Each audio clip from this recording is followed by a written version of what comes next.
Ara comença La Brúixola d'Estiu, amb Lola Sorribas.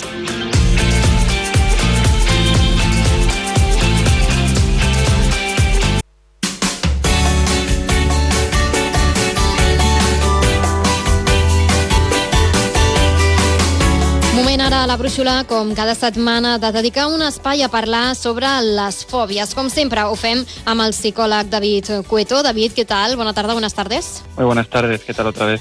Pues muy bien, y ahora vamos a conocer precisamente a una de las personas, de los testimonios que nos traes tú durante estas semanas. Estamos hablando en este caso de Sonia López, una chica valiente, trabajadora social y que ha superado su fobia a conducir. Sonia, ¿qué tal? Buenas tardes. Hola, buenas tardes. Bien, aquí estamos. Doncs, com ja saben, junts ens explicaran com han viscut aquesta experiència, ens donaran una sèrie de consells que poden ser molt útils per a persones que es troben en situacions similars, i, com sempre, ho fem amb l'Oriol Domènech i amb l'Adrián Dolz, aquí a la taula d'Onda Cero. ¿Qué tal? Buena tarde. A veure, Sonia, ¿cuándo te diste cuenta tú por primera vez que tenías miedo a conducir? Pues hace bastantes años. Hace bastantes. A ver, yo al principio, hace tiempo trabajé en una tienda de teléfonos y cuando volví hacia casa, o sea, esto con 23, 24 años me atropelló un coche a la vuelta y decidí después sacarme el carnet de conducir. Y bueno, conseguí sacarlo con bastante dificultad, ¿no? Porque al final yo tengo problemas de ansiedad. Vamos a empezar por ahí, ¿vale? Entonces me costó bastante lo que es hacer la parte práctica. Y al final las prácticas lo saqué, pero siempre me costó coger el coche.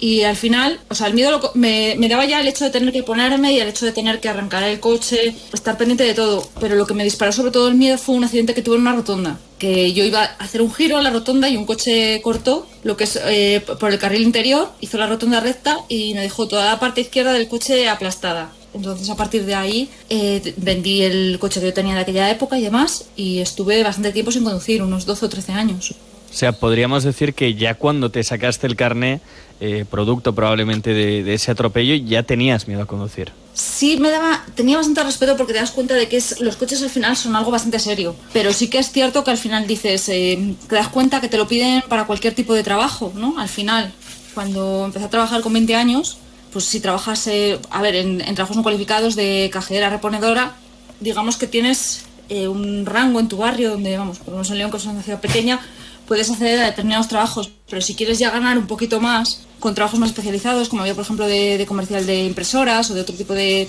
ofertas de empleo, las que ya ganabas un poco más de remuneración, te piden disponibilidad de carnet de conducir y vehículo propio. O sea, entonces, digamos que fue un poquito pues por el tema laboral. Sí, es verdad que esto afecta a la vida diaria, pero ¿en qué momento te afectó lo suficiente como para buscar ayuda profesional para poder superar este miedo? Bueno, eso fue 12 años después, porque entonces yo, digamos que me limité mucho en lo que son las ofertas de empleo y siempre he echado ofertas de empleo donde no pedían carnet de conducir, pero después acabé la carrera de trabajo social y fue un poquito al ver las ofertas de las oposiciones lo que me motivó pues a volver a conducir las ofertas de las oposiciones. Y bueno, también mi padre, que lleva teniendo cierta edad, y bueno, una vez se puso malo y fue lo que hizo que me decidiera al final a volver a retomar el hábito de conducir. Claro, imagino que también limita, porque al final todos necesitamos desplazarnos y no siempre podemos hacerlo en transporte público. Además, también cuando dependen personas que dependen de nosotros, ¿no? Exacto. Sí. Por un lado de nuestra familia y por otro lado también, o sea, lo que es las ofertas de empleo público para trabajo social, cuando son todas las que son a nivel local, diputaciones o lo que es por los pueblos, vamos, no sé, claro. Allí, sí. Sí, aquí pasa igual. Muchísimas plazas y es que es un requisito imprescindible. Entonces fueron las dos cosas, por no limitarme laboralmente. Y precisamente, David, ¿cuál fue la primera impresión, ¿no? Cuando viene Sonia a consulta y te comenta su problema? ¿Qué terapia decides utilizar con ella para ello? Claro, Sonia lo que explica, ¿no? Con temas de ansiedad, pues el protocolo es, normalmente en estos casos es lo que hemos ido comentando un poco de cognitivo-conductual, es primero analizar el estímulo que le genera, digamos, un disparador, ¿no? de la ansiedad, y luego pues trabajar con técnicas, pues combinar lo cognitivo, que es, pues por ejemplo, trabajar reestructuración cognitiva, es decir, pensamientos inflexibles de si cojo un coche voy a morir, no valgo para esto, ¿no? Típicos pensamientos automáticos disfuncionales, y luego pues lo que se llama la exposición, que se trata de exponer a la persona de manera progresiva el estímulo aversivo que se llama, que le genera ansiedad, que este caso es conducir, De manera, claro, aquí cada persona, hay gente que la inundación que se llama, que es tirarle directamente, coger un coche y conducir, u otras personas hacerlo más progresivo, incluso como hemos hablado con incluso simuladores y realidad virtual, esto hay pruebas de que puede funcionar. Entonces la idea con Sonia, pues se hizo un estudio personalizado, se analizó su estructura de personalidad, sus reacciones, su manera de un poco de procesar la realidad del mundo, y a partir de ahí se hizo el protocolo de intervención por acompañamiento, con terapia, ¿no? Y al final lo que dice Sonia es vital para sobrevivir. Es decir, en zonas a lo mejor, en Cataluña a lo mejor, ¿no? Con más densidad de población, una red pública de transporte muy potente, pero a lo mejor una zona como León, que es, si vives en un pueblo, no hay posibilidad de no tener, o sea, de no tener coche. Entonces con Sonia, pues un poco la intervención protocolaria es este sentido. Tanto Sonia como tú, David, hablabais de la ansiedad, ¿no? Un factor también muy importante.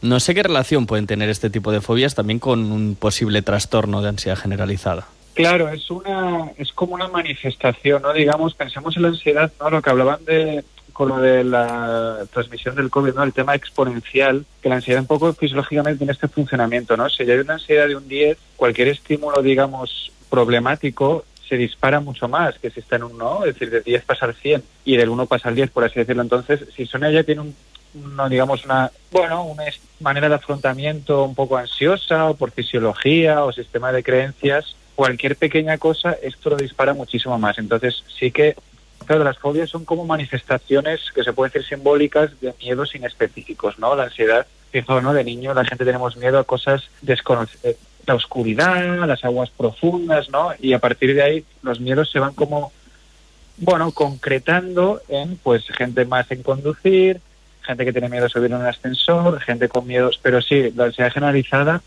es un poco como la base de todos los diagnósticos aunque se ha tipificado como fobia específica, que es otra categoría de trastornos de ansiedad, sí que la ansiedad generalizada es común en todas las personas probablemente diagnosticadas de alguna fobia específica. Y volviendo a ti, Sonia, Sí.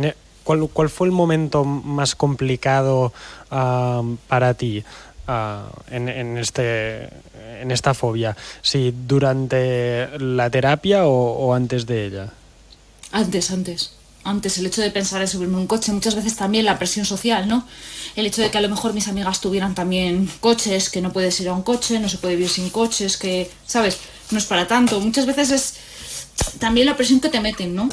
De hacerlo o no hacerlo, bueno, yo sabía que no se te iba a dar bien conducir. O sea, muchas veces también esa presión que tienes alrededor, en vez de a lo mejor partir desde un punto de vista más constructivo, de decirte, bueno, pues deberías hacerlo, o yo te acompaño, ¿no? Desde un acompañamiento, una asertividad, pues un poquito lo que es la presión que te mete el entorno, ¿no? De decir, tienes que ser válido para, o las expectativas que, no sé cómo decir, o sea, en vez de un acompañamiento, ¿no? O de una comprensión, muchas veces pues como... Sí, al final es algo que como parece que todo el mundo debe tener, eso parece que sea obligatorio y pues esos no objetivos que debemos tener todos, eso que debes de conseguir o tienes que hacer como tal persona, o esas expectativas, y puede ser una tarea que en parte sea sencilla, que puede ser sencilla para mucha gente, pero por ejemplo para mí en mi caso, o sea, a día de hoy yo lo cojo y voy bastante bien, pero sí que es cierto que hay cosas que me cuestan, o tengo que ir más despacio, o tengo que fijarme más, o soy consciente de que me tengo que fijar más, por ejemplo, porque al final muchas veces también sí que es verdad que como monte en el coche y esté nerviosa, pues el hecho de tener que concentrarte y de tener que esquivar, por ejemplo, patinetes o alguna cosa de esas, pues todavía te exige tener cierta tranquilidad. Y yo, por ejemplo, hay recorridos complicados que todavía no hago. No sé si la fobia te afectaba solamente al hecho de conducir, o también cuando ibas como pasajera te atacaban esos pensamientos intrusivos del miedo a conducir, del miedo al coche. Conduciendo, yo creo que el hecho era el no sentir, en mi caso, no el tener tú los mandos, ¿no? Eso es, de poder hacerlo yo. Entonces sí que es verdad que cuando, por ejemplo, he ido en coche, no es que suelo viajar mucho, pero por ejemplo iba con mi amiga, que tiene un niño y conduce muy bien, porque la verdad que se da muy bien, o por ejemplo mi padre ha conducido toda la vida también. Entonces a veces es un poquito esa... montas con gente que son muy de confianza, o bueno, luego tienes lo que es transporte público, pues digamos que un tren no es algo que a mí personalmente, lo mismo que hay gente que sí que le pueden dar miedo los trenes o los aviones, a mí, por ejemplo, el transporte público no tengo ese problema, pero bueno, sobre todo era cogerlo yo y sentirme yo capaz pues de responder a todo, porque al final sí que es cierto que un accidente de tráfico puede ser algo que te ocurra en 2 minutos, pero claro, a ver, es que ¿cómo lo puedo explicar? Que no es, claro, hay que tenerle respeto, ¿no? Pero no miedo. Claro, decías ahora que había tramos muy largos o complicados que aún no te atreves. ¿En qué punto crees que estás tú de esta recuperación? Y si crees que ya lo has superado, has vuelto a coger un coche, has conducido largos tramos, te sientes confiada, ¿en qué punto estás? Pues yo creo que ahora mismo, o sea, estoy bastante bien. Quiero decir, por ejemplo, en hacerme un viaje largo de unas 2 horas yo sola, pues no me atrevo. O sea, ahora mismo lo cojo con mi pareja muchas veces cuando hemos ido a algún examen de oposición, y la verdad que también le tengo que dar las gracias porque además de la terapia me está apoyando y me ha ayudado mucho. Pero quiero decir, yo por ejemplo, coger un coche, un León-Valladolid, que serán unos 302 kilómetros, pueden ser, no, menos, perdón, que eso es casi Madrid. Unos 200 kilómetros pueden ser. Sí, no deja de ser una gran distancia. Sí, un trayecto, pues digamos, a un León-Gijón.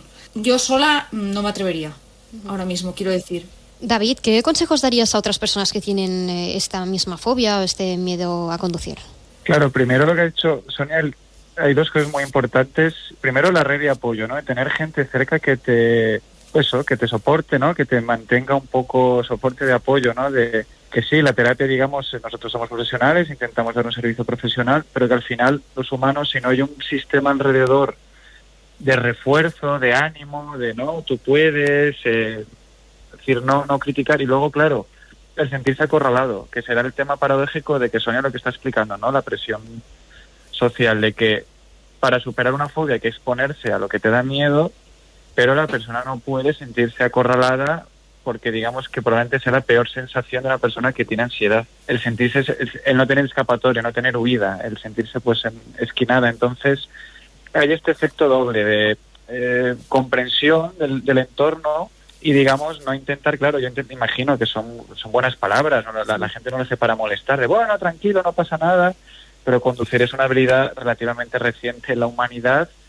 Los coches sí que la tecnología ha mejorado, es algo que se está haciendo funcional, pero no olvidemos que la mortalidad de las carreteras sigue siendo, bueno, ha disminuido en los últimos años, pero bastante elevada, es decir, era la primera causa de muerte joven, de gente joven estacionada, ahora lo ha superado el suicidio, creo.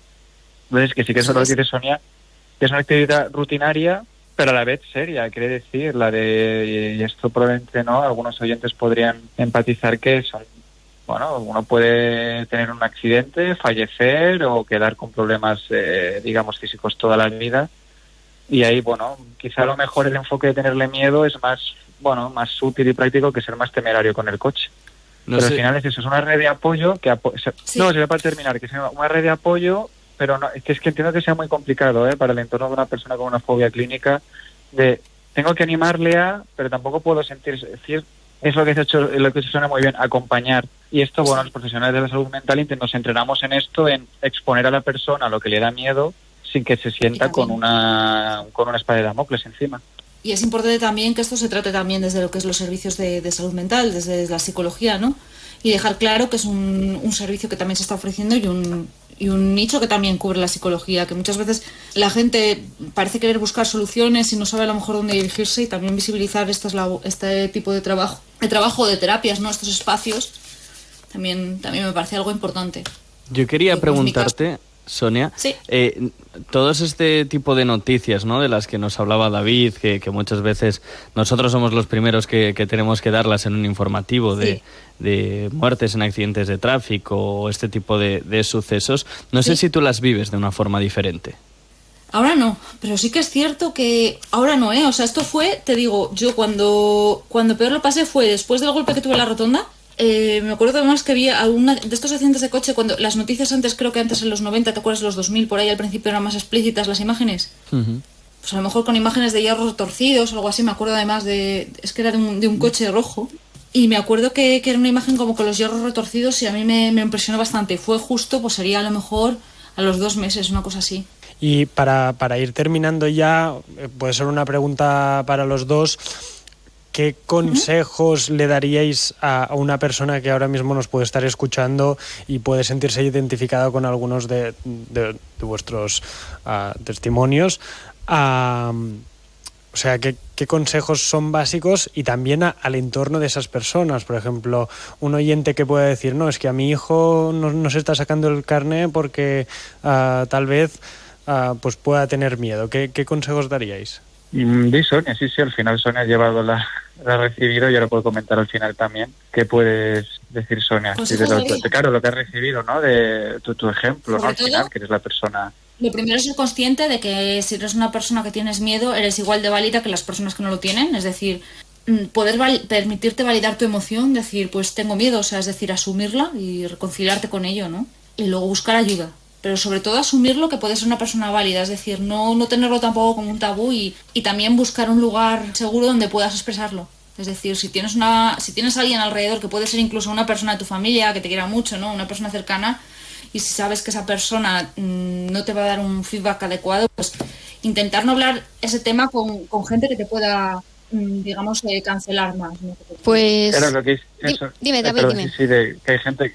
que tiene, claro, hay gente que le gusta conducir, que se hace sus viajes en coche de vacaciones, al final, pues hay gente, oye, ya conduzco y ya está, no tenemos que obligar a nadie a coger un coche todo el tiempo. Pero lo que dice Sonia, al final es apoyo general, sin presión, y bueno, y validar como persona, es decir, que no te hace peor ser humano porque a lo mejor haces algo que el resto de la gente hace de manera normal, entre comillas, o funcional, y que a ti te cuesta un poco más, no sentirse invalidada ni criticar a la persona, simplemente la conducta a lo mejor puede ser mejorable, pero no hacerlo, como dice Sonia, un ser humano inválido o inútil, que es como muchas personas que tienen estos diagnósticos se sienten como que les falta algo, ¿no? Que no son humanos del todo, que no pueden acceder al mundo en general porque tienen algo en sí mismo, en ellos, que está estropeado o que no funciona bien.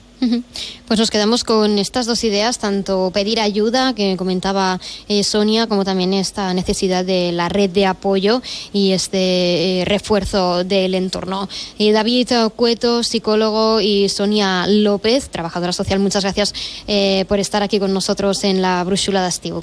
Gràcies a vosaltres. I moltíssimes gràcies per l'oportunitat i la divulgació. Merci, ja saben que en qualsevol cas que necessitin ajuda psicològica en casos de salut mental o també de lluita contra fòbies, sempre és important, com dèiem, recórrer a un especialista.